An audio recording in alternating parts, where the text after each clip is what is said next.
We are live now. Good afternoon, everyone, and thank you for attending our live 2020 CSUSB Graduate Program Expo.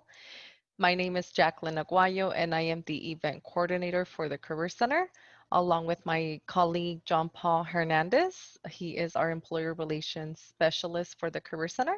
John, do you want to say hello? Good afternoon, everyone. Thank you. And we will both be your hosts for today's the questions. We will be going over the questions. And now, if our presenters are ready, I will go ahead and turn it over to the Master's Program of Public Administration. Good afternoon, everyone. Welcome to our session. It is my pleasure to be here today with you, and we are extremely excited that you are interested in the program. And I believe I have Marisol with me as well. I'm not sure if I saw it. Marisol, you with us? Marisol is also with the department as well. My name is Alexander Roman. I'm a faculty of the College of Business Public Administration. I'm faculty in the Department of Public Administration. I'm also the director of the MPA program. And today we'll discuss um, in some detail the program. I believe a lot of you already have PowerPoint fatigue, so we will try to make this session as informal as possible. I will introduce the program to begin with. Please feel free at any point in time to ask any questions, to stop me if you would like any more clarifications. So, public administration. I'm not sure how familiar you are with public administration, what public administration entails, but public administration is the largest sector in terms of jobs, in terms of contribution to the economy.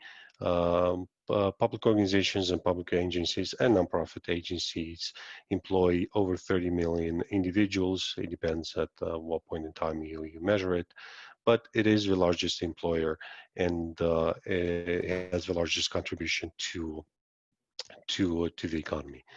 As a field, public administration is not as detailed, is not as focused as many other subfields like economics, like sociology. It's much broader in the sense that it doesn't have a fixed base, and it covers such sectors as healthcare, safety, security, military, so a number of sectors. Our program and the department as a whole, and the college as a whole, places a significant focus on ethics and on developing the next generation of ethical leaders and managers within public and nonprofit sectors. Once you graduate with MPA, you'll qualify for a number of jobs, specifically within the public sector. It can be management jobs in city management, local management, state, federal as well. And you also would be prepared to take jobs in the nonprofit sector. We also have a concentration in nonprofit management.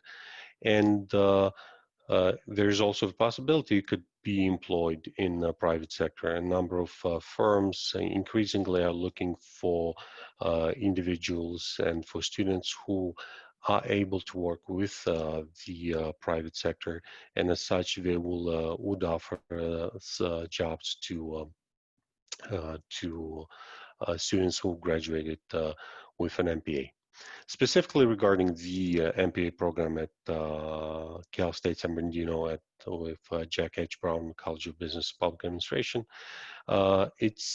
we, as probably most of you know, we're currently moving into semester. This is exciting times. These are exciting times in terms of structure. It's the first time we're teaching in a semester, and we think it's going to be very good experience. So the program is based on a number of classes. Specifically, you'll have to take 7 core classes, And you also have to take, depending on whether you select concentration, which concentration you select, you'll have to take 3 concentration classes. And also on top of that, you'll get 2 electives. Once you complete your classes, you'll be able to sit for your comprehensive exam. And once you pass your comprehensive exam, you'll be offered your master's degree. In terms of concentrations, we offer a number of concentrations. We offer a concentration in leadership. We offer a concentration of public financial management, also a brand new concentration nonprofit management, and we have several collaborations with another department. We offer a concentration in cybersecurity and a concentration in social work. That's actually a concurrent degree. You will get 2 degrees, 2 masters, a master's in public administration and a master's in social work. In order to be enrolled in a program, the 2 main requirements are a GPA of 3.0 and for you, obviously, to have completed an undergraduate degree. If you do not meet that 3.0 requirement, there might be other ways in which you can still indicate that you'll do well within the MPA program, and specifically perhaps by taking the GRE or providing justification, sufficiently well or argumented justification why do you think you can do well in the program. But typically, if you do not meet the 3.0 requirement, you would take the GRE and you would do well on the GRE. So at this point, this concludes my general introduction of the program, and I would like to open it for question, and we'll any um, questions regarding fit and regarding hopes and regarding benefits of enrolling in a program.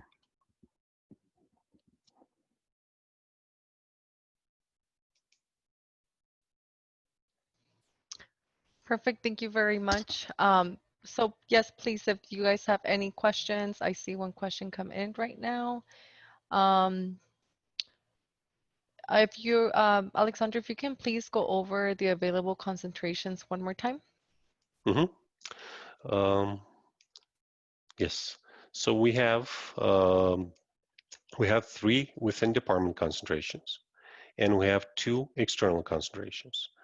The within department concentrations, leadership. So a concentration in leadership, that means in addition to your core classes that every MPA student um, takes, you'll also take 3 classes that are leadership specifically focused on leadership.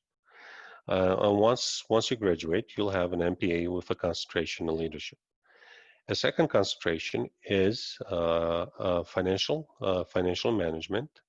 Again, similar to the leadership concentration, you'll take 7 core classes, which all students take, which all students can complete, and then you'll take 3 classes that are specifically finance and financial management classes. And then you'll, like everybody else, you'll also have 2 electives, 2 general at-large electives. And finally, the last one, last concentration, internal concentration, is nonprofit management. It's a new concentration. We are extremely excited about it because we have top-notch people. We have top-notch people in all, obviously in all concentration, but this is something that we specifically recruited for, and we have developed the program from scratch, and it's brand new and shiny, and we are very excited about it. And again, 7 core classes, 3 concentration classes, and 2 at-large electives. So the 3 concentrations within department are leadership, financial management, and nonprofit management. That means if you do enroll, however, I must say that if you do come and enroll in classes and you decide with leadership or public financial management, but at some point in time you decide to change to change your concentration, you obviously can do that as well. The 2 external concentrations. One of them is a typical concentration, that is cybersecurity. That's something that we do together with IDS, Information Decision Sciences Department. In addition to our classes, our core classes, you also take 5 classes with a different department. So you take a few more classes than you would take with your typical concentration that's internal. But it works the same way. You'll get an MPA with a concentration in cybersecurity. And the second external concentration, it's not the typical external concentration in the sense that while we call it concentration, it is actually, in fact, a concurrent degree. You would enroll in a master's in social work, and you'll also take classes, several classes with the MPA department. And then at the completion of those classes, you will receive both a master's in social work and a master's in public administration. Perfect. And that response leads on to the next question. Mhm. Who coordinates the MSW/MPA program? The MSWMPA/MPA program is coordinated by the department chairs for MSWMPA. So on our side, on the MPA side, it's Dr. Jonathan Anderson. He's the department chair. So any questions related to that specifically, you would CC, you would send the email to the department chairs of both departments, and they'll be able to answer those questions. And I see Ashley, right? Ashley has a question, I believe.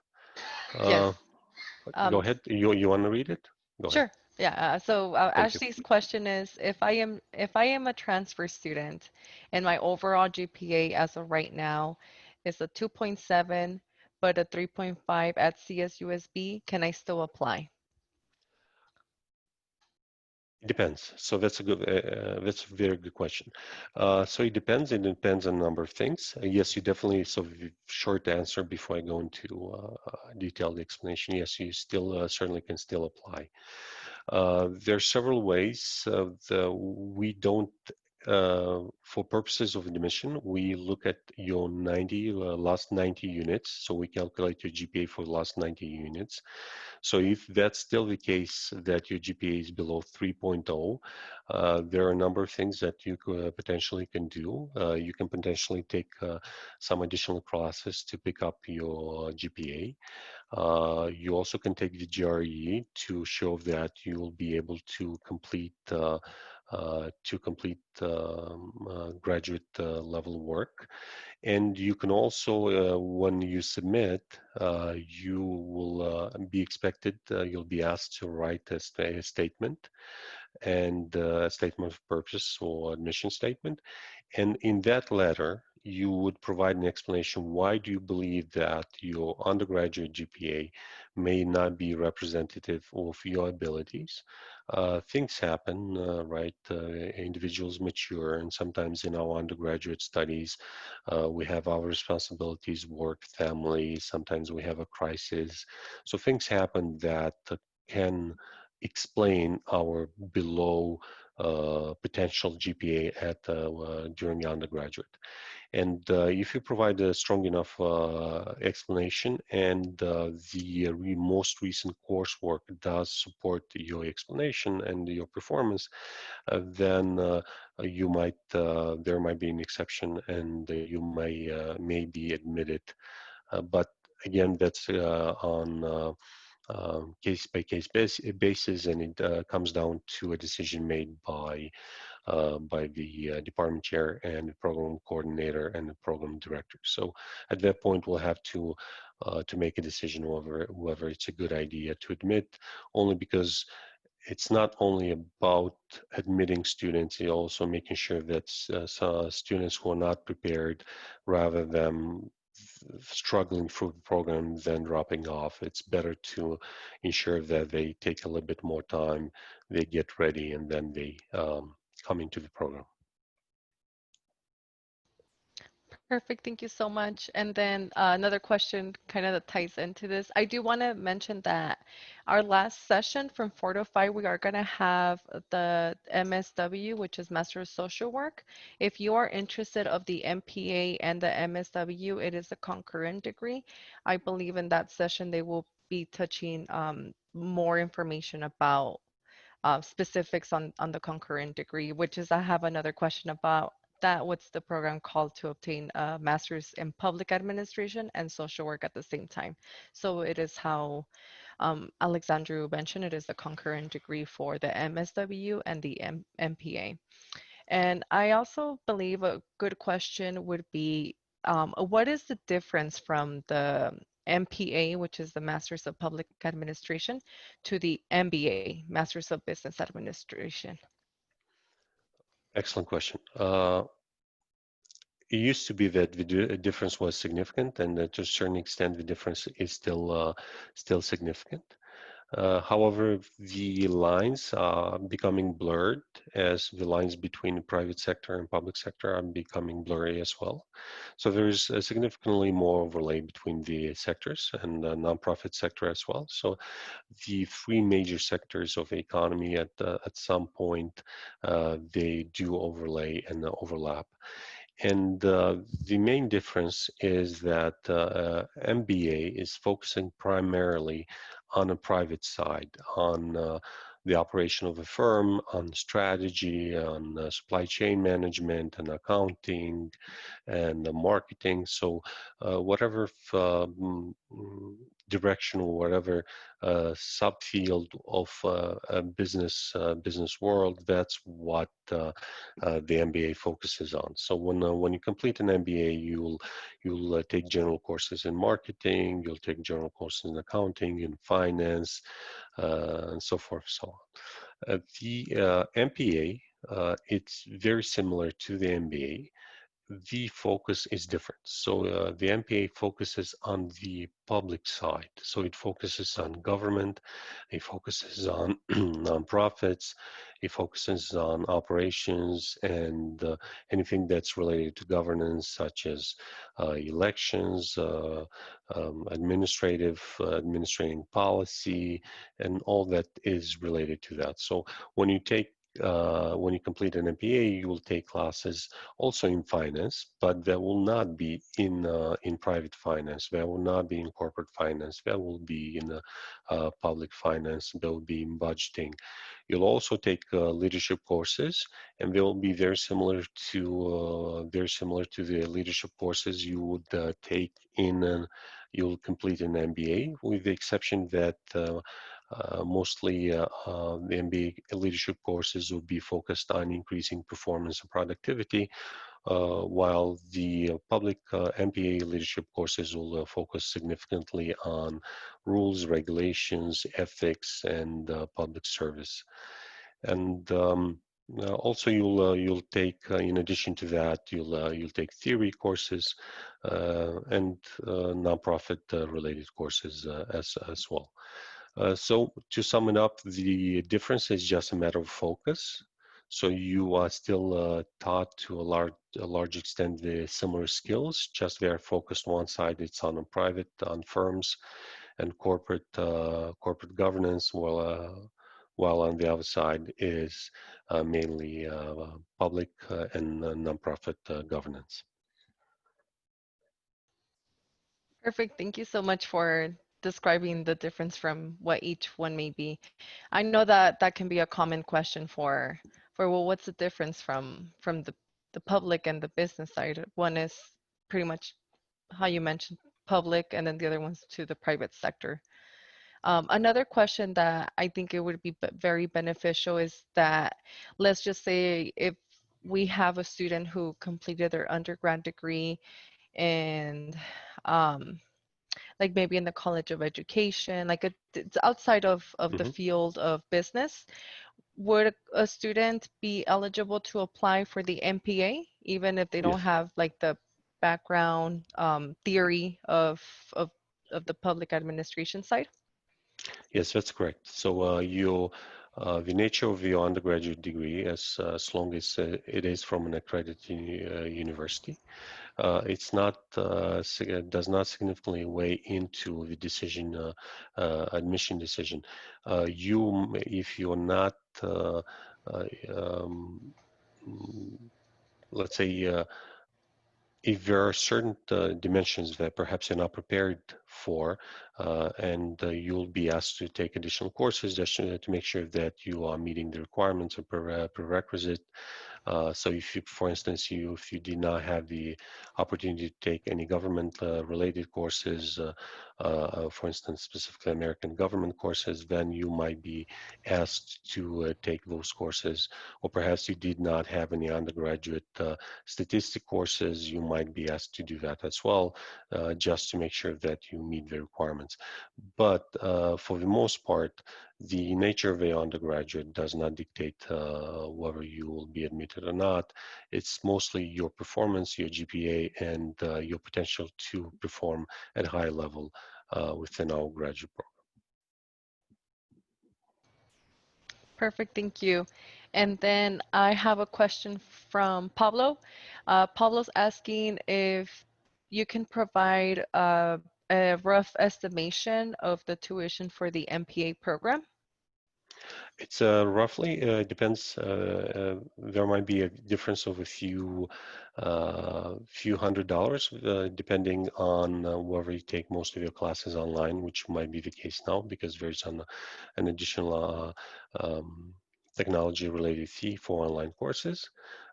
But unfortunately, due to the issues that we are currently dealing with, most of the classes will be online for now.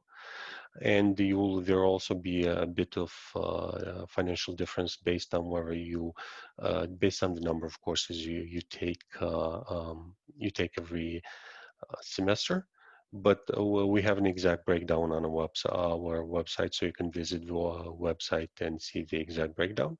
But a rough estimate is that between 22,000 and 24,000 for the entire degree, which is actually extremely competitive, and it's perhaps one of the most affordable degrees.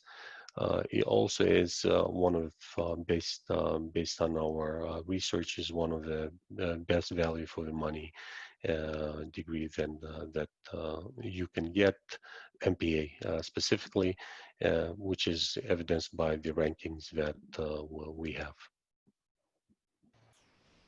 And the next question, it's how long does it take to complete the program? I don't know if Mhm. students can take part-time or full-time classes. If you can elaborate a little bit more on that one for us. Yes, of course. So students, obviously, you can everyone's life circumstances are different, so you can take part-time, you also go full-time. It depends on a number of factors. Depends on whether you will apply to financial aid. Then if you will apply for financial aid, then you have to be full-time and you have to take at least two courses, six units every semester. It also depends if you will take summer classes or you're not going to be enrolled in summer classes. It also depends on whether you take three classes or less during the semester. So if you take two classes each semester and also take two classes over the summer, which means you'll take six classes for an academic year plus summer, you will be able to complete the degree within 2 years. If you take three or more classes per semester, you obviously can complete it in under a year and a half. And obviously for overachievers, for individuals who think they can work, who are able and are fortunate to be able to dedicate to be full-time and enjoy the entire experience full-time, and perhaps take four classes or more, then you perhaps can be done in significantly less time than that. But again, it comes down to individual circumstances, and it can range from a year and a half to anywhere 7 years if you take breaks or not. Uh, but you do have to complete. You are expected to complete the degree within 7 years. Very few students do that. only under significant circumstances when something happens, they have to take some time off. But most of the time, our students complete the degree within 2 years. Perfect. So it just depends on pretty much on the amount of classes taken by, well, now semester system, and of course getting everybody getting adjusted to longer terms instead of doing 10 weeks. Now it's a total of 16 weeks. That's Thank correct. you. So we'll think you have 12 classes, and it depends on how you will break it down by semester. So if you take uh, uh, 3 classes a semester, you'll need to attend 4 semesters. Uh, but if you take summer courses as well, that means you'll simply graduate a bit earlier. And typically, are the MPA classes held throughout the day, like morning, afternoon, and evenings, or are they mostly evening classes, or it just Um, depends on the semester? Sorry. No, that's a very good question. No, most of our MPA classes are evening classes the program was originally designed to to help and to make it easier for professionals who are employed at the moment to be able to attend graduate school. So most of our classes are in evenings. They used to be from 6 to 9:50. Now they're going to be from 7 p.m. to 9:50. Most of the time they will be in the evening as well. Perfect. So that's great because as students are where they have their day work or either part-time or full-time, they can still attend classes. I mean, That's now correct. due to the circumstance, it is virtual, but once, hopefully very soon, once we go back on campus, that's an option for them as well. Hopefully. And I have a question here from Ruby. Ruby just recently joined us right now and would like to know what the website is for tuition fees. So, It's um, if you give me a moment, I will try to share it with you. Just one perfect. second.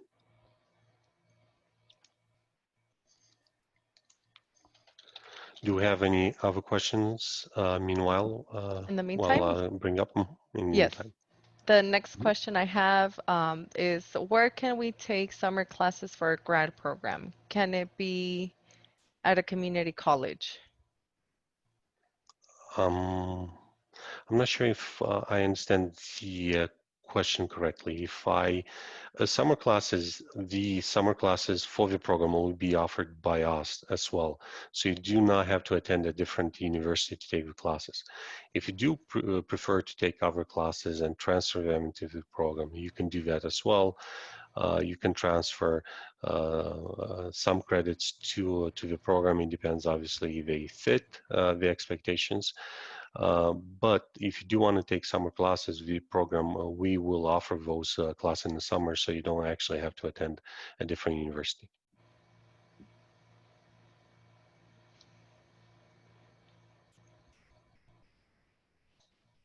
I've also, to echo back to that question, I've also heard of some students who, and Alexander, you can jump on this and Mhm. maybe if you have more insight about it, but I have heard of students that once they're done with their undergrad degree and they want to take a break before committing to a grad school program, because obviously grad school is a lot of commitment.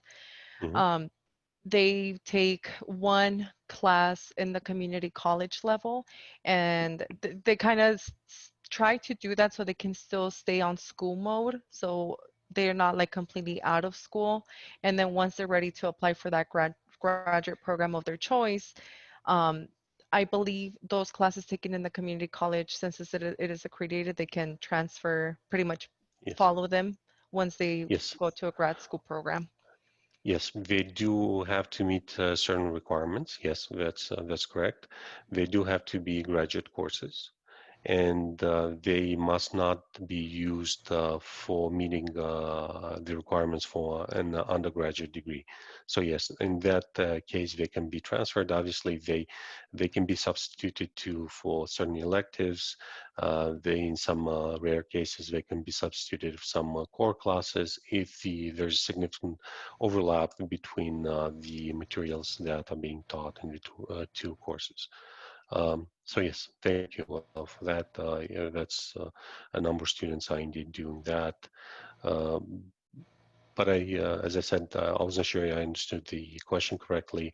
If if your impression was that for if you want to take courses in the summer in order to graduate earlier, you'll need to do that at different universities. No, that's not the case.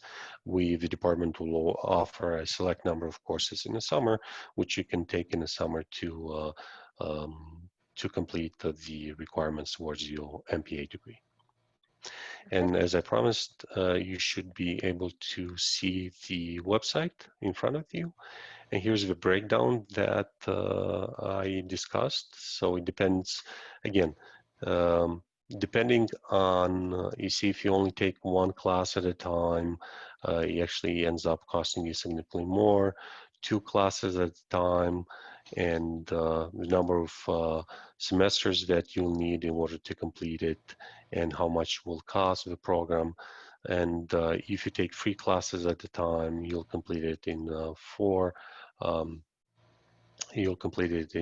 4 semesters, and the cost will be significantly lower. And for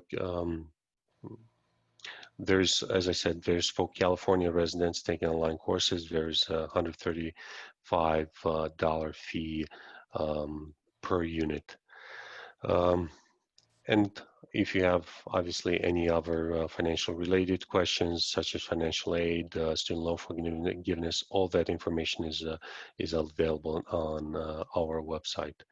Also on the website, as the case for most programs, you can find information about our related to online courses, the comprehensive exams, and as you can see, the concentrations. So if you just click on concentrations, you'll see the concentrations that we discussed.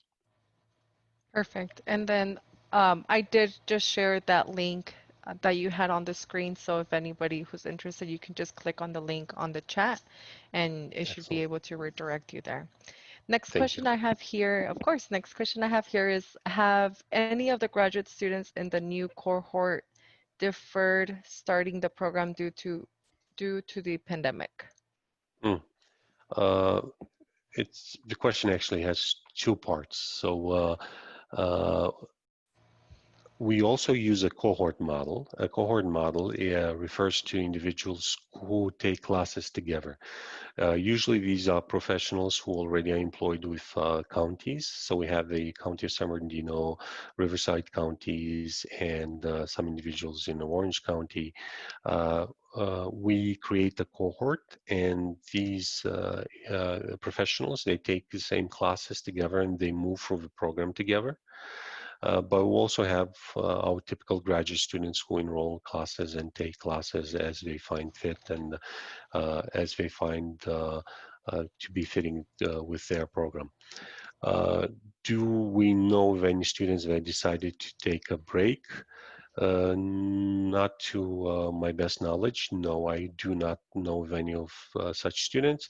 And the reason for that is because unlike many other colleges within the universities and unlike many other universities, we had a very strong online digital presence, which means when unfortunately March came about and the pandemic happened and a lot of universities, a lot of colleges were struggling with online presence, we had a very good, uh, very well developed, high quality, one of the highest quality online presence.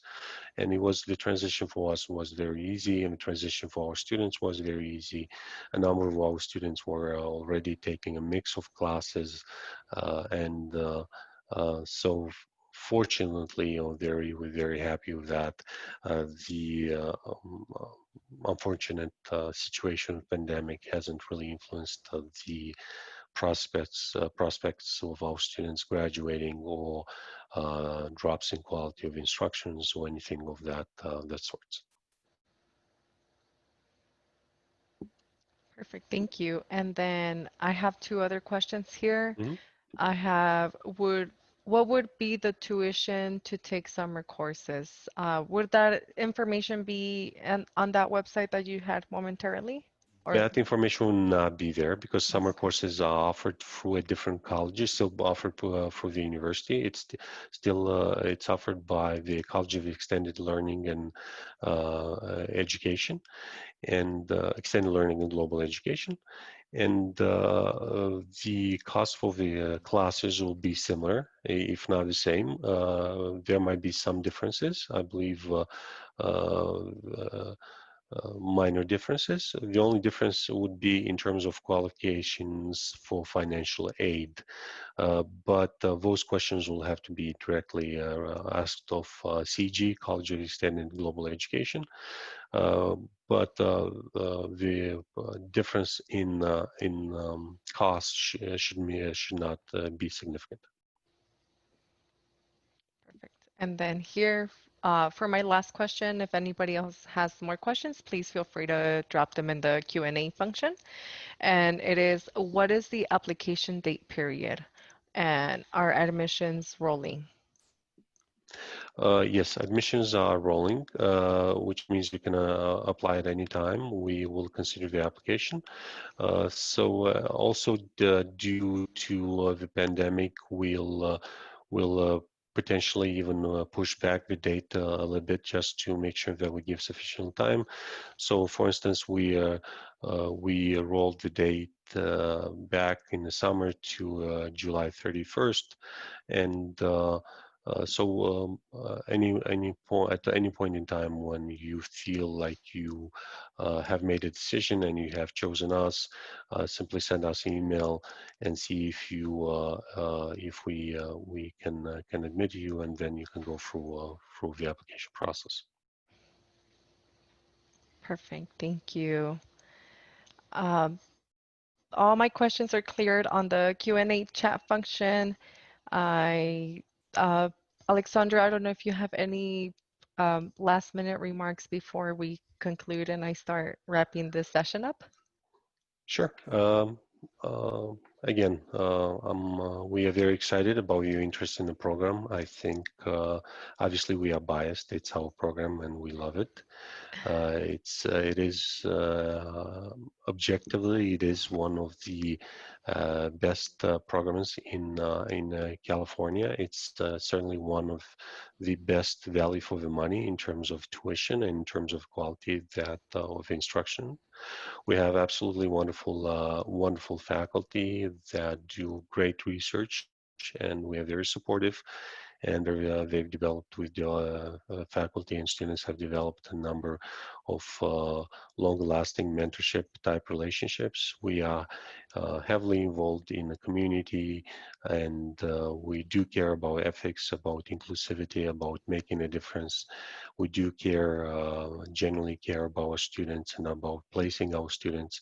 Our alumni are in many leadership positions within the counties of Riverside and San Bernardino, and in California in general. We are becoming increasingly a more diverse program in terms of geography. We are already extremely diverse in terms of types of students that we have, the types of faculty that we have. But now we also, due to our strong online presence, we also are getting students throughout the United States, which is I think it's a really cool thing because until very recently, we've been mostly a regional program admitting mostly students from the Inland Empire. And regardless whether you choose us or not, we obviously hope that you make the best decision of choosing us. But if you do not choose us, we hope that you do choose a program. We hope you do choose to enroll in a graduate program anywhere at any university, because we do believe that education is very important. I also believe that completing a graduate degree will provide you with wonderful benefits, both at the individual level, in terms of your self-esteem, but also in terms financially and in terms of career prospects. You will do wonders as well. So even if you do not decide to come with us, we still hope that you do find the courage and do.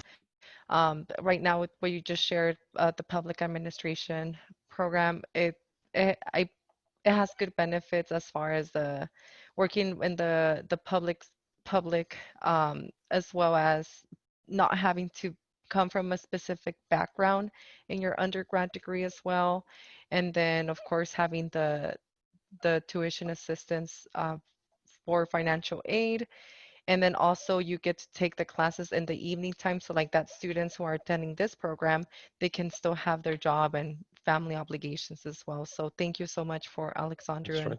and Marisol. I know My you're pleasure. in there. But yes, but thank you both for attending here and for sharing all of the information.